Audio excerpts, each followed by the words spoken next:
वालेकुम क्लास। आज जो है हम चैप्टर 6 स्टार्ट कर रहे हैं जो कि वर्क और एनर्जी पे है। सबसे पहले तो हम लोगों को पता होना चाहिए कि व्हाट इज़ वर्क। वर्क है क्या? जो भी हम काम कर रहे हैं डेली बेसिस पे, that is included in work. और एनर्जी जिसकी वजह से वर्क होता है, डैट इज़ एनर्जी। जिस तरह के वाटरफॉल हो रहा है तो वो भी एक एनर्जी है। इन दोनों का आपस में जो है वर्क और एनर्जी का आपस में जो है वो ताल्लुक़ होता है। अब नेक्स्ट है हमारा कि वर्क जो है बेसिकली दो चीज़ों के ऊपर डिपेंड कर रहा होता है। वो दो चीज़ें जो है that is force and displacement. Force सबसे पहले जो है कि हम किसी भी चीज़ के ऊपर जो ताकत लगा रहे हैं that is included in force. और उस वजह से, उस फोर्स लगाने की वजह से वो जो बॉडी जो है मूवमेंट शो करती है, मूवमेंट क्रिएट करती है, दैट इज़ डिस्प्लेसमेंट। तो इसका क्या मतलब हुआ? इसका ये मतलब है कि अगर हम किसी भी बॉडी के ऊपर फोर्स लगाते हैं और फोर्स लगाने के बाद वो डिस्प्लेसमेंट शो करती है, वो मूवमेंट शो करती है, तो वो वर्क डन है। जैसे कि यहाँ अब आपको डेफिनेशन में भी उन्होंने यही बात डिस्कस किया कि work is done when force acting on the body. कि जब वर्क तब होता है जब फोर्स जो है वो बॉडी के ऊपर क्या कर रही है, एक्ट कर रही है, एंड द बॉडी डिस्प्लेसेस। और दूसरी बात क्या है कि बॉडी जो है वो डिस्प्लेस हो रही है, लेकिन वो डिस्प्लेस किस तरफ होगी? जिस तरफ हम फोर्स लगाएंगे। जिस तरफ हम फोर्स लगाएंगे उसी तरफ जो है वो मूव करेगी। इट्स मीन्स दैट कि वर्क जो है दो चीज़ों के ऊपर बेसिकली डिपेंड कर रहा है, फोर्स के ऊपर और डिस्प्लेसमेंट के ऊपर। अगर हम किसी भी बॉडी के ऊपर फोर्स लगा रहे हैं और उसके बाद वो डिस्प्लेस कर रही है इन द डायरेक्शन ऑफ फोर्स, उसी फोर्स की डायरेक्शन में, तो it's means that that body is doing work. ठीक है। अब इसके मुताबिक जो है वो हमारे वर्क का फॉर्मूला होगा work done is equal to force multiply displacement. Force and displacement के ऊपर अब आप आगे देखें तो वर्क डन की एग्जांपल्स क्या क्या हो सकती हैं। तो वर्क डन की एग्जांपल्स जो है, जैसे कि हम किसी भी व्हीकल को पुश करते हैं और वो व्हीकल या वो बॉडी जो है वो आगे की तरफ मूव करती है, तो ये उसकी एग्जांपल में शामिल है। इसके अलावा जो है अगर आप देखो तो आप बैठ के पढ़ रहे हो और आप तकरीबन 2-3 घंटे से जो पढ़ रहे, लेकिन फ़िज़िक्स के मुताबिक आपका वो वर्क डन इंक्लूड नहीं है, क्योंकि ना ही कोई फोर्स लग रही है और ना ही जो है वो बॉडी डिस्प्लेसमेंट शो कर रही है। तो इसके लिए ज़रूरी है कि डिस्प्लेसमेंट शो करें। अब जैसे कोई मज़दूर है तो वो जो है वो ईंटें उठाकर तो ऊपर जा रहा है, तो इट्स मीन्स दैट कि वो मज़दूर जो है वो वर्क डन कर रहा है, कि वो फोर्स भी है उस पर लग रही है ईंटें उठाने में, और दूसरा जो है वो इसके साथ साथ वो ऊपर भी जा रहा है, तो it's means that that is doing work. इसके अलावा भी वर्क डन की बहुत सारी एग्जांपल्स हैं। लेकिन आप अगर घंटे बस स्टैंड पे खड़े और बस स्टैंड का वेट कर रहे हैं तो आपको क्या लगता है कि आप वर्क डन कर रहे हैं या नहीं? तो इट्स मीन्स कि आप वर्क डन नहीं कर रहे, क्योंकि वर्क डन के लिए दो ही कंडीशंस रखी जाती हैं, कि एक तो फोर्स लगती है और दूसरा क्या है, डिस्प्लेसमेंट लगता है। अब आप आगे देखें तो समटाइम्स जो है जो होता है वो फोर्स और डिस्प्लेसमेंट जो है दोनों की सेम डायरेक्शन नहीं होती। They are having the opposite direction, उनकी डिफरेंट या ओपोजिट डायरेक्शंस होती हैं। जैसे कि जो आपको यहाँ पर उन्होंने शो किया हुआ है कि एफ एक्स की डायरेक्शन और डिस्टेंस की डायरेक्शन, मतलब फोर्स की और डिस्टेंस की डायरेक्शन जो है वो थोड़ी सी एक दूसरे से डिफरेंट है, उनकी डायरेक्शन सेम नहीं है। फोर्स की अगर डायरेक्शन आप लोग देखो तो ये इंक्लाइंड में, ठीक है, और जो ये है आपका डिस्टेंस है, मींस डिस्प्लेसमेंट जो हो रहा है वो एक्स एक्सिस में हो रहा है। इसके अलावा अगर एफ एक्स फोर्स होगी तो वो भी जो है वो एक्स एक्सिस में, और एफ वाई फोर्स जो है वो भी क्या है, जो है वो वाई एक्सिस में। तो अब अगर आप देखो, लेकिन फोर्स और डिस्प्लेसमेंट जो है ये दोनों जो हैं ये कभी भी यहाँ पर जो है ये पैरेलल नहीं होंगे। अगर ये पैरेलल नहीं है तो इट्स मीन्स दैट कि हमें इसके लिए जो है वो कोई दूसरी जो है वो फार्मूलाज और कंडीशंस वगैरह जो है वो देखनी पड़ती हैं। इट्स मीन्स दैट कि अगर ये पैरेलल नहीं है तो ये यहाँ पर एंगल बना रहे, वो एंगल जो है उसको हम नाम देंगे थीटा का। तो यहाँ पर भी उन्होंने यही बात की है कि sometimes force and displacement do not have the same direction. Force is making angle theta with the displacement. तो यहाँ पर सेम ऐसे ही कि फोर्स इंक्लाइंड है, ये जिसके ऊपर मैं एरो पे आपको मार्क करके दिखा रही हूँ, और इसके अलावा जो है ये जो है आपका डिस्टेंस या डिस्प्लेसमेंट जो है वो ये शो कर रहा है। अगर अब ये नहीं है, पैरेलल नहीं है, तो इसका मतलब क्या है कि एफ एक्स जो है वो इक्वल होगा एफ कोस थीटा के, और एफ वाई जो है वो इक्वल होगा एफ साइन थीटा के, ठीक है, कि एफ एक्स और एफ वाई जो है ये इस तरह होंगे कि एफ, ये आपके जो है ये फॉर्मूला उन्होंने निकाल के आपको सिंपल बताया हुआ है कि एफ एक्स जो है वो एफ कोस थीटा के इक्वल और एफ वाई जो है वो एफ साइन थीटा के इक्वल है, ठीक है। कोस और थीटा इसमें सिंपल, अब आप क्या करोगे कि अगर आपको जो है वो थीटा की एंगल की वैल्यू पता है तो आपको कोस को और थीटा को, मतलब जिस एंगल की वैल्यू जितनी भी हो 0.5 हो 0.6 हो तो वो वैल्यू पुट करेंगे तो आपके पास जो है वो एफ एक्स की वैल्यू आ जाएगी। Same with the case in F Y. अब अगर आप देखें नेक्स्ट, तो for when force and displacement are not parallel only, अगर फोर्स और डिस्प्लेसमेंट जो है वो पैरेलल नहीं है, ठीक है, जिस तरह मैंने आपको यहाँ पे बताया कि ये जो है ये इंक्लाइंड में है और डिस्प्लेसमेंट जो है वो किस में है, एक्स एक्सिस में।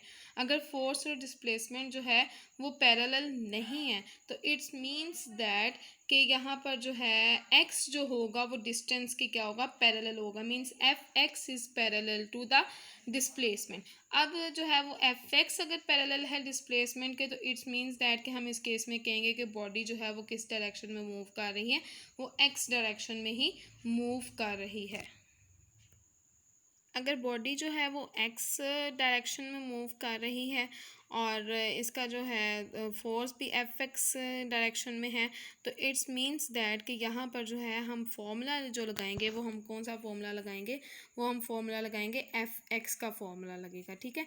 तो एफ एक्स का फॉर्मूला लगेगा तो फिर जो है हम इजीली फाइंड आउट कर सकते हैं कि बॉडी के ऊपर वर्क डन जो है वो किस तरह का हो रहा है। ये जो है एफ एक्स और एफ वाई का जो है ये तब ही सिर्फ इंक्लूड होता है जब फोर्स और डिस्टेंस जो है वो कोई ना कोई एंगल बनाना शुरू कर देते हैं, वो दोनों एक दूसरे के पैरेलल नहीं होते तो फिर ये एंगल बनाना शुरू कर देते हैं।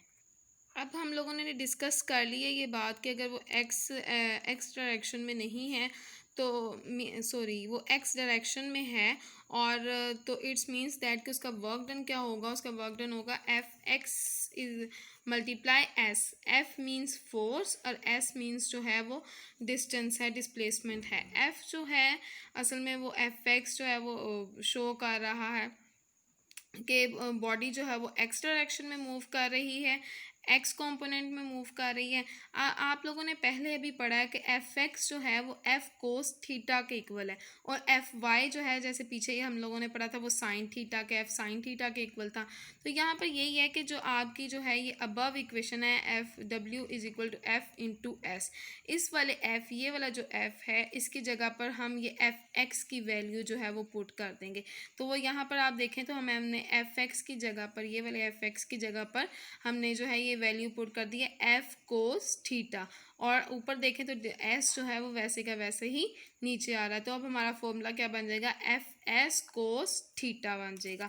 तो यहाँ पर अब जो है हम इसके ज़रिए जो है वो वर्क डन फाउंड कर सकते हैं। तो वो उसके लिए क्या है कि हम थीटा एंगल का जितनी भी अमाउंट होगी वो पुट करेंगे और कोस, फिर उसके बाद उसको हम जैसे 0.5 है तो कोस 0.5 कैलकुलेटर से लेके तो फिर इसको कैलकुलेट कर सकते हैं इजीली। आगे है क्वांटिटी। वर्क कौन सी क्वांटिटी है, work is the scalar quantity. क्यों, क्योंकि ये जो है वो फोर्स के ऊपर भी डिपेंड कर रही होती है जो कि बॉडी के ऊपर एक्ट कर रही होती है, दूसरा जो है ये डिस्प्लेसमेंट पे भी एक्ट कर रही होती है। तो ये जो है ये कौन सी क्वांटिटी हो जाएगी, स्केलर क्वांटिटी हो जाएगी। नेक्स्ट जो है वर्क का जो है, नेक्स्ट जो है वो वर्क डाउन का हम यूनिट देखेंगे। तो वर्क डाउन का जो यूनिट होता है वो जाउल होता है, ठीक है। तो अब देखें कि जाउल जो है ये भी बेसिकली दो चीज़ों के ऊपर डिपेंड कर रहा होता है। जाउल वर्क डन, जिस तरह वर्क डन दो चीज़ों के ऊपर डिपेंड कर रहा है इसी तरह जाउल। अब आप देखो तो वर्क डन जो है वर्क जो है वो जाउल के इक्वल है। तो फोर्स जो है इट्स मीन्स कि हम यूनिट में अगर देखें तो फोर्स का यूनिट क्या होगा, न्यूटन, और डिस्प्लेसमेंट का क्या होगा, मीटर। तो इट्स मीन्स दैट कि 1 जाउल जो है वो वर्क डन तब होगा जब हम किसी भी बॉडी के ऊपर 1 न्यूटन जो है वो फोर्स लगा रहे हैं और बॉडी जो है वो डिस्प्लेस कर रही है 1 metre in the direction of force, कि बॉडी जो है वो डिस्प्लेस कर रही है 1 मीटर तक फोर्स की डायरेक्शन में। इट्स मीन्स दैट इसका वर्क, दोबारा से देख लो कि वर्क डन जो है वो आपको पता है F इंटू एस के इक्वल होता है। तो अगर किसी भी बॉडी के ऊपर वर्क डाउन जो है वो 1 जूल तब होगा जब बॉडी जो है हम उसके ऊपर फोर्स जो है वो 1 न्यूटन लगा रहे हैं और वो जो डिस्प्लेसमेंट कर रही है वो 1 मीटर है और इन द डायरेक्शन ऑफ फोर्स। तो इस तरह हम इसकी डेफिनेशन देते हैं, the amount of work is 1 joule when a force of 1 Newton displaces a body through 1 meter in the direction of force. तो 1 joule shows the work done, 1 Newton shows the force and 1 meter shows the displacement. तो इसी तरह आप देखो तो इसकी definition जो है अगर आप कंसेप्चुअल तरीके से करें तो इट्स क्वाइट ईजी, कि बहुत ईजी है कि आप इजीली जो है इसको इस वाले फॉर्मूले से करें कि आप किसी भी बॉडी के ऊपर 1 जूल जब वर्क डन लगाएंगे तो वो वर्क डन 1 जूल होगा तो आप फोर्स जो है वो 1 न्यूटन लगाएंगे और डिस्प्लेसमेंट जो है उसकी कितनी होगी 1 मीटर ही होगी। अब इसी के मुताबिक देख लो तो जूल का फॉर्मूला क्या होगा, जूल का फॉर्मूला है 1 न्यूटन मल्टीप्लाई 1 मीटर। तो आपको पता है कि आप लोगों ने पहले भी देखा है कि W जो है वो किसके इक्वल होता है F इंटू एस के। तो मीन्स फोर्स जो है वो रिलेट कर रही है 1 न्यूटन को और जो डिस्टेंस जो है वो रिलेट कर रहा है मीटर को। तो इस तरह जो है ये इसका क्या होगा 1 joule is equal to 1 newton metre. अब यहाँ पर आपके जो है वो थोड़े से जो है वो डिस्कस किए गए हैं यूनिट्स भी। तो यूनिट्स आप देख लो तो किलो, अगर आपको याद हो तो आपने चैप्टर 2 में पढ़ा हुआ है किलो, मेगा, गीगा, ये सारे प्रीफिक्सेस हैं। तो अब आप देखो 1 किलो, किलो मीन्स 1000, ठीक है। तो 1 किलो जूल है तो 1 kilo joule is equal to 1000 joule. इसी तरह 1 मेगा जूल है तो डैट इज इक्वल टू 1 और उसके साथ 6 जीरोज आएंगे, ठीक है। Megas means 10 raise to power 6, तो 1 mega joule is equal to 10 raise to power 6। अगर आप आगे अब यही जो है it's clear up to here, ये हमारा आज तक का टॉपिक यहाँ तक का ही है। आगे जो है आप लोगों को अगर होप सो आपको सारा टॉपिक समझ आ गया होगा, अगर आपको कोई भी प्रॉब्लम हो तो यू कैन आस्क। नेक्स्ट जो है वो हम लोग जो है मैं आपको होमवर्क देना चाह रही हूँ। तो आपका होमवर्क जो है वो एक्सरसाइज के 2 क्वेश्चंस जो है वो मैंने लिए हैं। एक तो मैंने जो है वो लिया है 6.2 और एक जो है 6.3। It's quite easy.